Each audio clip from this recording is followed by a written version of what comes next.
The Obama administration is denying claims by the energy industry that new EPA regulations would force so many power plants to close that the entire system could be overwhelmed, causing blackouts all over the country. Now, the Energy Department says its research shows that that's not going to happen, but coal power investor George Jarkesy disagrees. He says, just look at what's happening already. He joins us now. Well, what's happening already? Have I been missing these blackouts? Really? We had blackouts in Texas this year. We had blackouts in the Northeast just a few years back. We already have a system that is barely holding on, and they're talking about reducing the system we have. And, you know, what caused this line in the sand? Why now? Why the EPA now? Why? What does this do for our country? Well, the bottom line is there are these regulatory groups that say that these analyses are all wrong and everything, but the regulatory groups are headed up by these academics.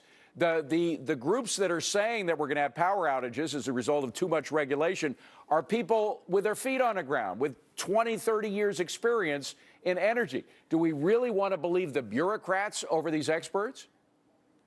No, we don't. And here's the thing, 50% of our power comes from coal.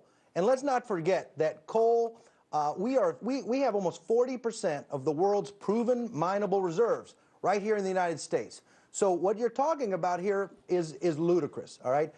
This has nothing to do with making America stronger. It has nothing to do with building jobs. This will do nothing but cost every household more. And what they forget is, okay, what are we going to go to? Natural gas?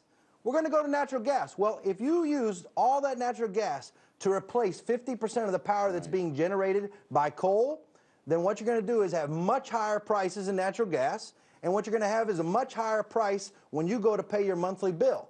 So once again, this is short-term political thinking from the White House, this is short-term political thinking from the Democrats, and this is being forced down America's throat with no thought to American consumer who's going to pay substantially more for their power, no thought to a coal industry, which is more than a 100-year-old industry, which provides our nation with half the power, no thought to what we have in reserves, which are 40% of the world's proven mineable reserves.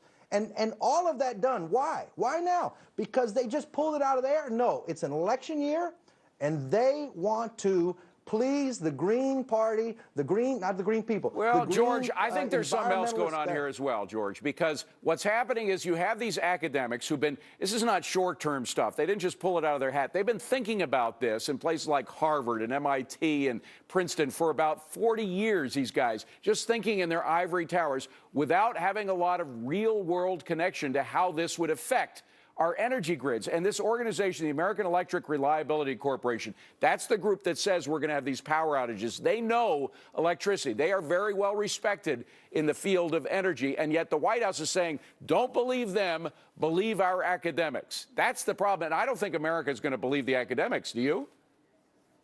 No, they shouldn't believe them, because if you look at what's going on, we haven't built nuclear power in this country for 30 years.